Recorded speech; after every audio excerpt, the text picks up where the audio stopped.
It was about 11 o'clock and the party was in full swing when, in the middle of Truth or Dare, Anthony Williams called on his wife to confess to the worst thing she had ever done, and she announced that she had been unfaithful to him. There is a context, a backstory. It's always there. Margaret wasn't just bitchy, she was drinking. Well, who doesn't? They were all celebrating the start of the season and the end of the semester. And that is not all. She felt unwell. She felt exhausted. Somehow just wrong. She was breaking down, and she wanted to go to bed. She constantly suffered from chills and vague discomfort in her shoulders. She thought she must be sick with something.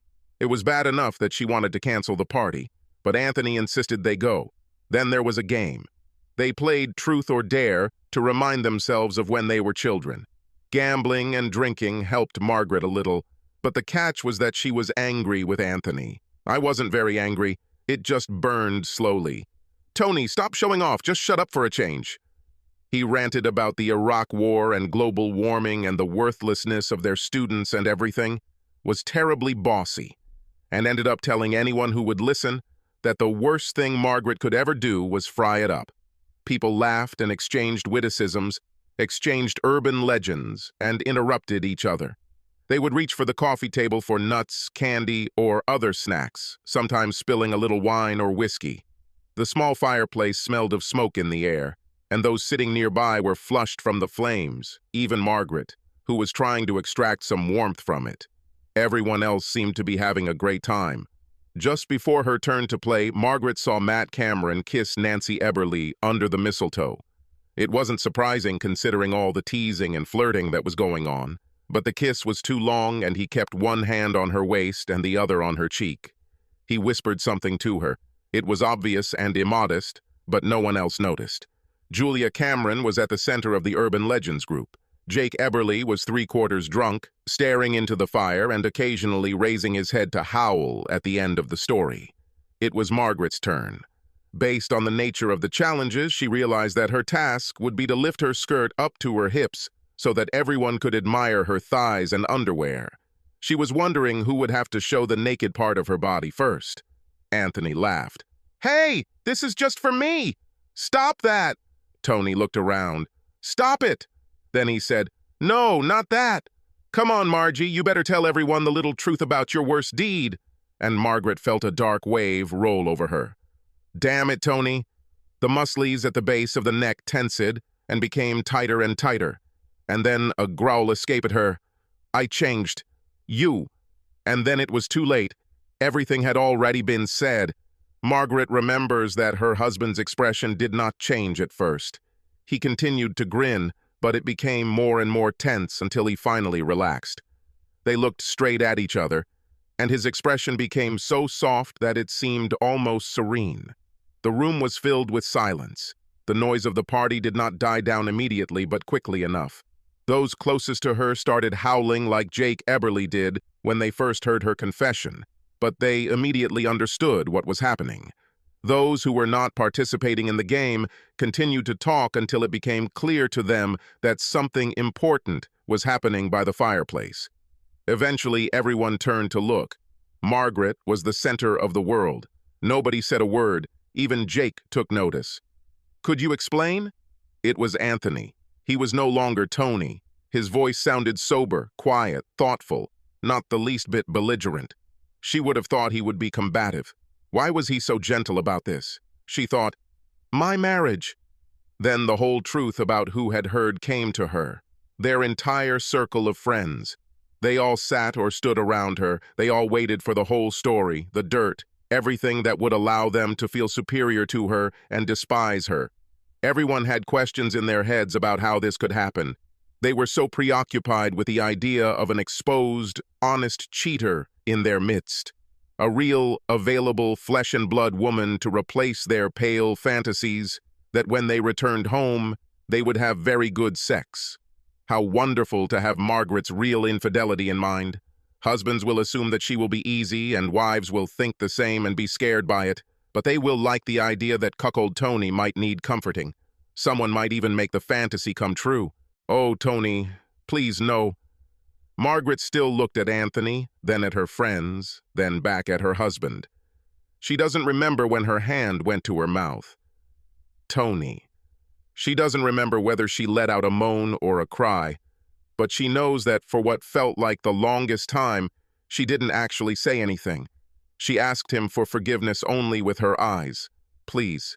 She remembers somehow getting to her feet. Please. She remembers looking around and finally saying, I'm sorry, trying to leave the circle without touching anyone, one at a time.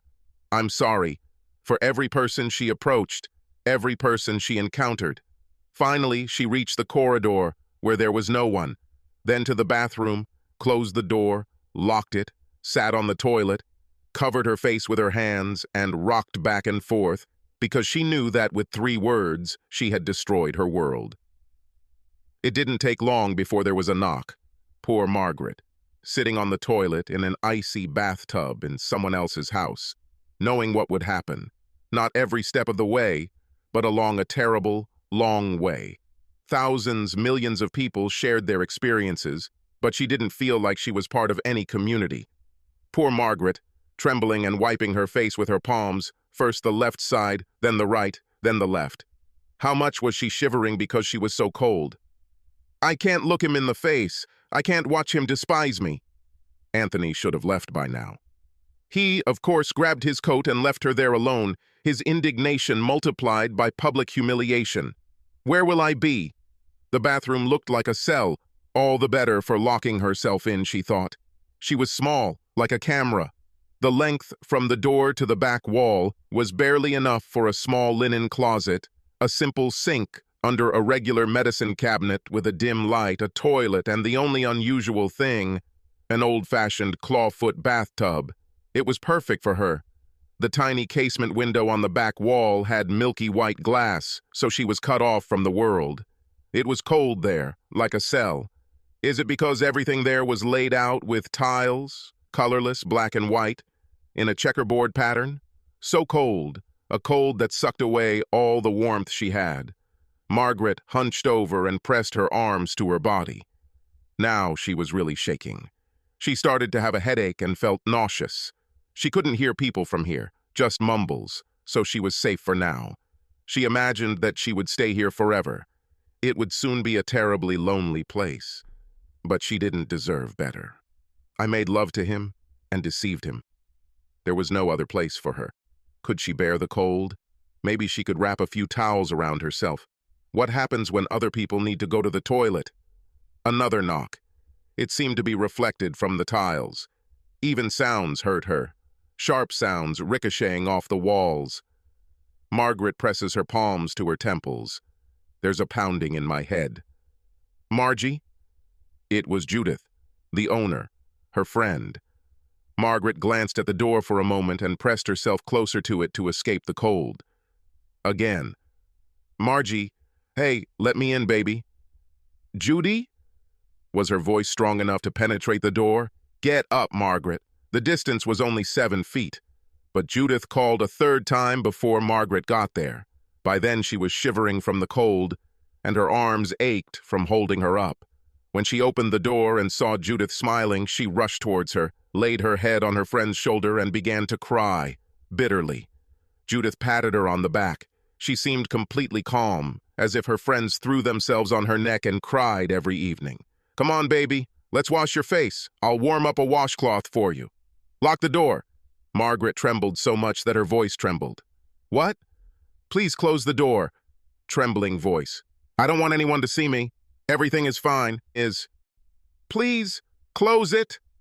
This effort took everything Margaret had left. She staggered to the toilet and sat down, and when she did, she fell over on her side with an attack of dizziness or fainting. Certainly, but it's okay. Tony explained everything. It's a joke. Margaret blew into her hands. She rested her hand on the side of the bathtub and leaned over so that the bathtub would stop rocking. Then she turned and gave her friend a look of confusion.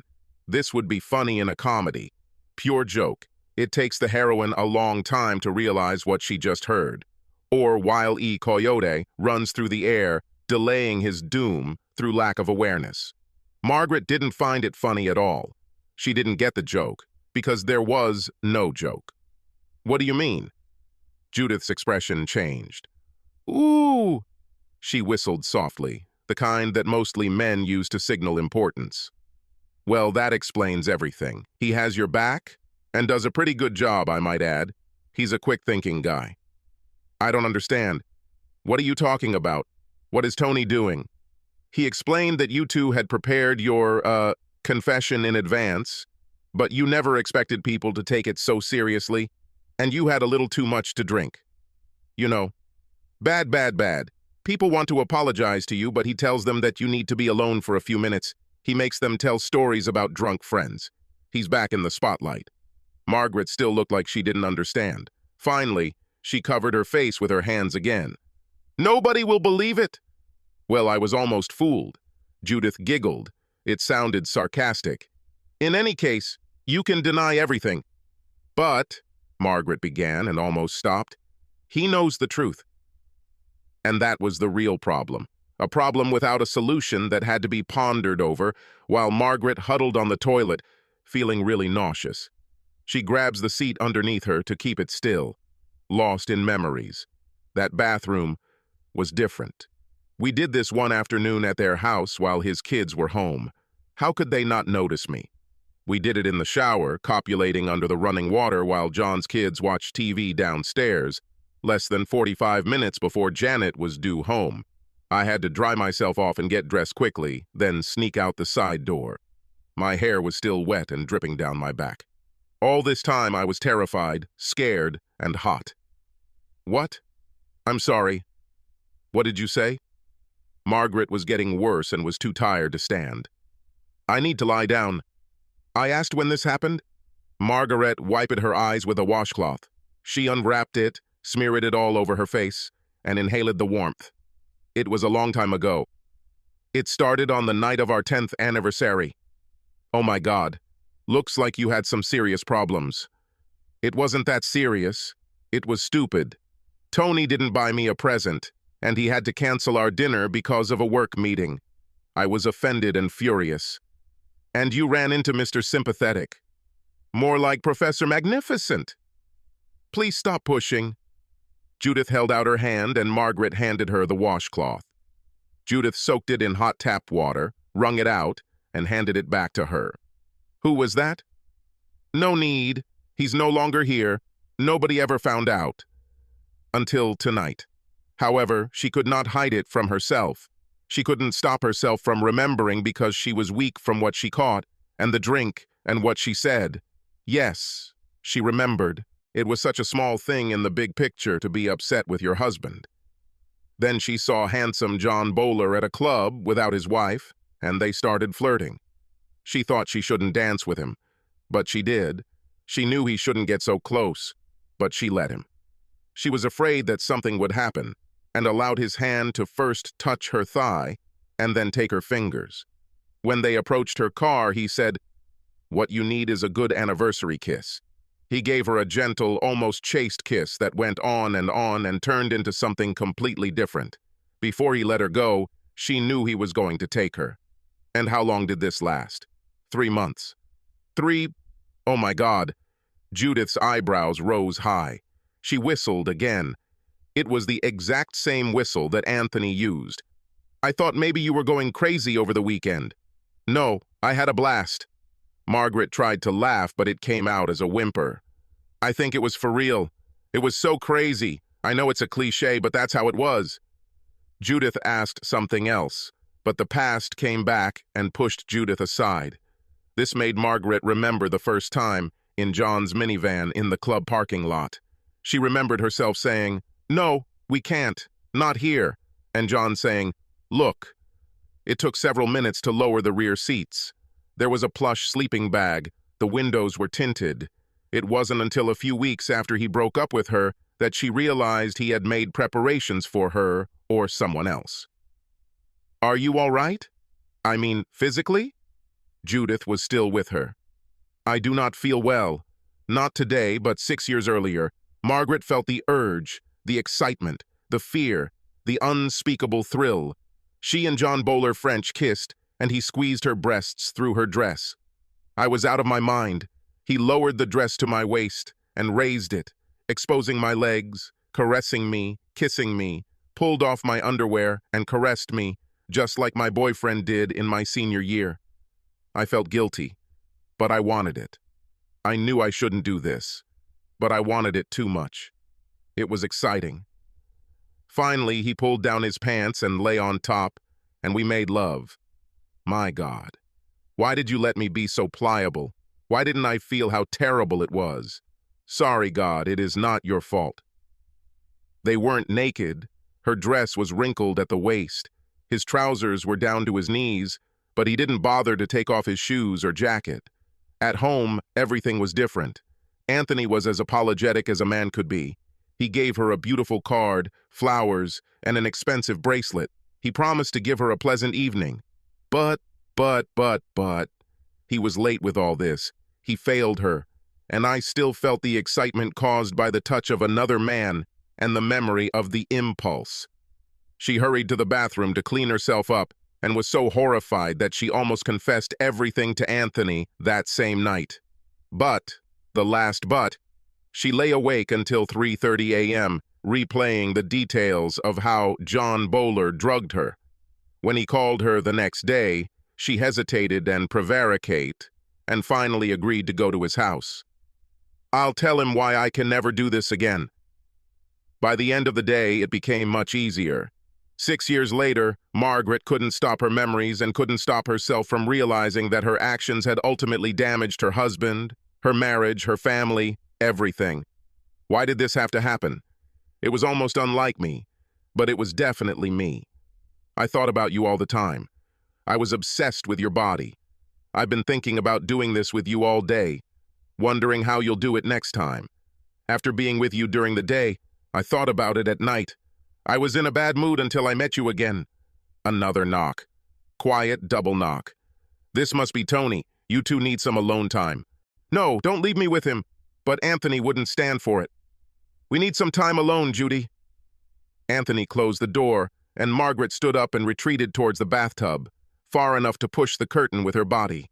Her feet were now cold all the way up to her calves.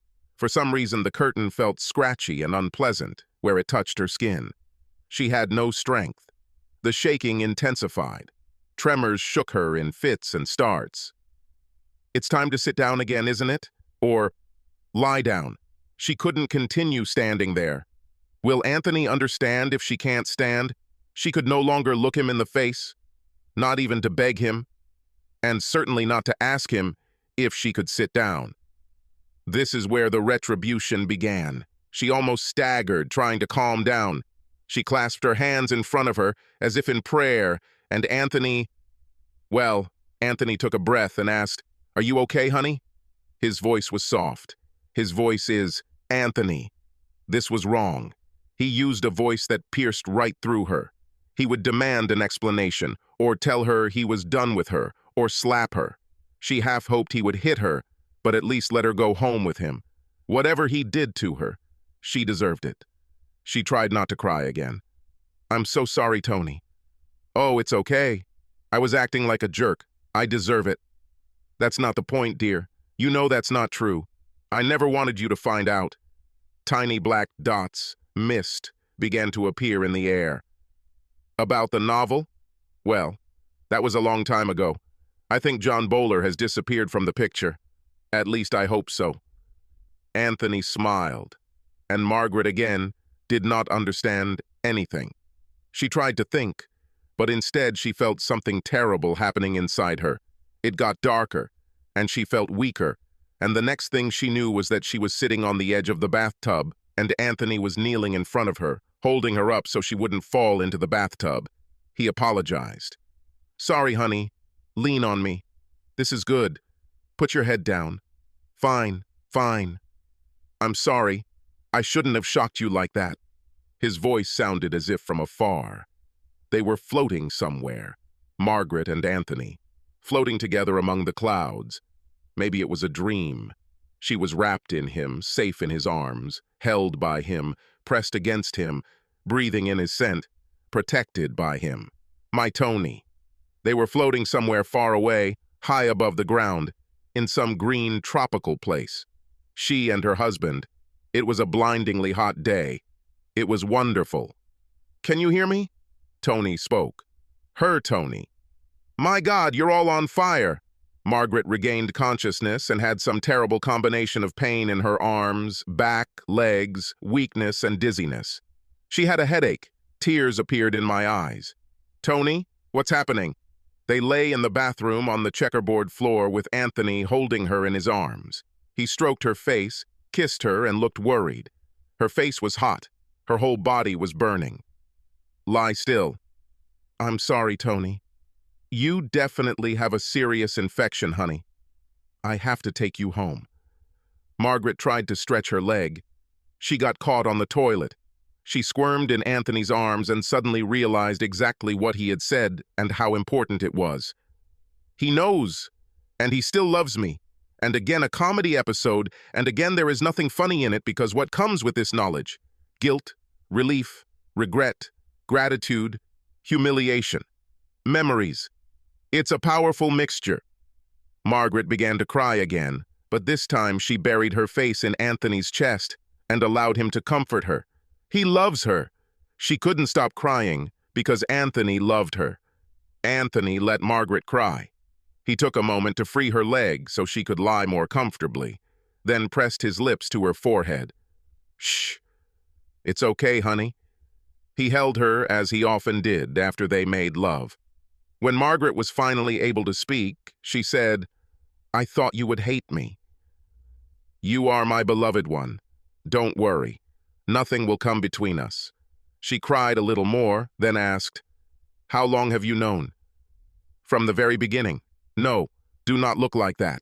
I don't know exactly when it started, not the day or hour, but I found out a few weeks before it ended. He knew how to keep secrets. It's a pity that I didn't know so much. God, I was an idiot. You haven't even emptied your deleted email folder. I could have told the investigator in advance where you would be so he could get the photographs. Margaret made a sound against Anthony's chest, half scream, half whimper, moan, something like that. Few weeks! Oh, my baby! Anthony simply kissed the top of her head again. Everything is fine. It's in the past. He raised his head and called, Judy, could you get Margie something cold to drink? But you never showed it. I couldn't tell you. I had to decide what to do, and that's in the past. He thought, if you knew how much I hid my hatred for you, you would be horrified. I have never experienced anything like this in my life. Margaret reached out her hand to his face, but she was too shy to really touch him, now that she knew he knew. You must have been in so much pain. Yes, and so it was. Sometimes it still comes back. He took her hand and kissed it. And we don't have to discuss it. Anthony tried to help Margaret to her feet, but she became dizzy again, so they returned to the floor. He called Judith and her husband again, and Margaret was lost in her memories again. I thought I was being so careful. I thought that if we had sex every now and then and I gave you a nice show, you'd think everything was okay. There were questions Margaret didn't want to ask, but now she had to. These were the things that she knew would cost Anthony dearly if he ever found out, that she had worried about from time to time over the years. She had to ask him now because he knew all along. How could you stay with me? This was followed by a sigh. Margaret felt it in Anthony's chest as strongly as she heard it. I read the Dear Abby column. The woman asked what she should do with her Don Juan husband, and Abby advised her to decide whether she would be better off with or without him. I followed the advice. Another sigh. A lot of everything. I wanted you. I wanted to hurt you. I wanted what was better for the children. But how could you still love me? Margaret asked the question tremblingly because she was afraid that after all this time he would decide that it was not so. I've always loved you. For a long time I thought it wasn't true. I tried to be practical. Everything changed when I remembered what we were like before, how we once held hands, talked, walked, hugged each other, and played. I remembered the little things you did for me because you were gentle. For some reason you annoyed me. He kissed the top of her head. Why? You took time away from my work. You talked about things that bored me. You didn't do your homework well. Nonsense. We argued over little things, Margie. It wasn't that bad. It was just flat. Why don't you take a look around? All he said out loud was, I missed you and realized that I had lost you, and my only hope was to get you back. Margaret noticed the hesitation in Anthony's voice. She saw that he was looking into nowhere. Towel hanger. Door. You loved me all this time. It was. Even then. She touched his face with her hand, and when she moved, the faintness intensified. Anthony helped Margaret stand again, leaning against him, then slipped his left arm under her knees and lifted her like a child. My dear, I once thought that since you are so strong, nothing would harm you. The room shook, and then they found themselves in the corridor. Margaret's right arm swung back and forth like a doll's. She didn't hear anyone. I must have broken up the party. She pulled her hand up to Anthony's neck, straining with all the strength she could find, so that her face was on his shoulder. My strong man, she whispered. He smiled. Would you carry me like that if you knew how bad I was? Could you still love me? Could you even bear to touch me? I'll tell you if you ask, but please don't ask. Anthony carried her to a closet at the back of the house. Everything in the room was made of wood, floors, walls, ceilings. For Margaret, it was like a refuge deep in the forest. She was safe with Anthony. He took care of everything. Anthony laid her down on the leather sofa, took a glass of apple juice from Judith, and helped Margaret drink it. Judith placed the fingers of one hand on Anthony's thigh as Margaret stretched. Anthony ignored it. This is much better, Margie. It's much better to be gentle with you than to want to crush you. It would be better if this didn't come up again. At one point, I planned to convert everything into cash and disappear with the twins. When you returned home, we would no longer exist. All you would have are photographs of your affair. But there was another side. Judith left again. I remember what you did. I didn't know why you suddenly became so cute. Margaret's forehead was covered with a fine sweat. Right after it was all over, it was when you took a surprise trip to Blowing Rock, just the two of us, and your mom came over to be with the twins.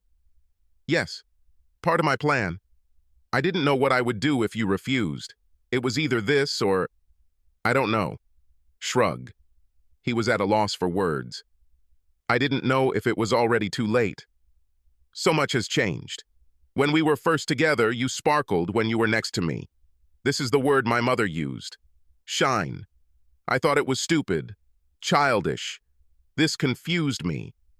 But at that time, you didn't shine anymore. What if... She almost stopped herself. What if it hadn't ended then? You were both married. You both had children. I was counting on it. You don't have to know everything. I burst into Bowler's office with copies of the photographs and told him, if you ever see my wife again, I will give this to Janet and spread it all over the university. You call Margaret this minute and tell her that it's all over, that you're tired from this. I could kill that bastard. Well, you were right. He broke up with me. And I was surprised at myself, feeling sorry for you, for how sad you had become. I thought I'd bask in the glow of your broken heart. But this was my chance to get back into the game. All Anthony said was, he was an asshole. As Anthony helped her to her feet, her face burned, her body burned, energy flowing out onto the floor. How could you trust me again? It just took time. I was grading a test, and you leaned over the chair to kiss the top of my head. You asked if we should go to bed? That's when I realized that you wanted me again. Maybe I could tell you this. I've also been messing around with your laptop for over 2 years. I still do this from time to time. I will never tell you this. Margaret raised her head as if about to say something. Then, trying to shake off the nauseating memories of John, she stumbled out of the office, across the hall, covering her mouth, back into the bathroom, where she began to vomit. Anthony followed her and brushed her hair aside. When Judith looked in, he said, I'm sure it's the flu. They waited until she vomited. Then carefully, very carefully, they helped her to the car, half carrying Margaret, who felt a sour taste in her mouth. The next day, Margaret lay in bed at home, sweating and wheezing, still dizzy, nauseous, guilty, and unhappy. Anthony placed a plastic trash can next to her in case her stomach gave out and a travel mug of ginger ale with ice. She thought she wouldn't be able to eat anything, but he proved her wrong by bringing her soda crackers and a cold orange with the peel on. Tony placed them on the table. Margaret grabbed him around the waist and held on to him as if she was drowning. "I love you so much." She was crying again. Maybe it was weakness due to the flu. Maybe it was a relief that a weight had been lifted from her. Maybe it was love. "I promised myself that I would never do anything like that again. I promise I will never hurt you again. I love you too, honey. And I know that you love me. You started being nice to me. I thought you loved me again, but it didn't happen right away. Then one day I caught you off guard in your office during lunch break and you beamed." Anthony removed her hands and put her back to bed. Her eyes were still feverish. He took her temperature, then kissed her. "No need. You'll get infected. Then you can court me." She pulled him back and kissed him. She felt dizzy. She felt dizzy from everything. "I want to do this. I want to look after you. And I want to make love. You're in. This will be the best way to get infected. Tony. If I ever even look at another man, please kill me. I promise. I'll slap you in the face." He clenched his fist and lightly touched his fist to her lips. "I'll hurt you. I'm serious. Me too." He laughed and kissed her forehead. "I can kill you." Anthony had to go back to the kitchen to prepare dinner for the twins, so Margaret had plenty of time to think. There were so many things she couldn't tell him. Ever. "You don't understand, Tony. I love you so much that you will never know. But I was never your horny bitch. I wish I was like that with you. The worst thing about the entire period of the affair was that John made me his lustful bitch, and it was terribly exciting. What's even worse is that I can't forget it." As Margaret fell asleep, she thought that Anthony would probably catch the flu from her and she would be able to take care of him. Meanwhile, Anthony went online to check that John Bowler was still working at a university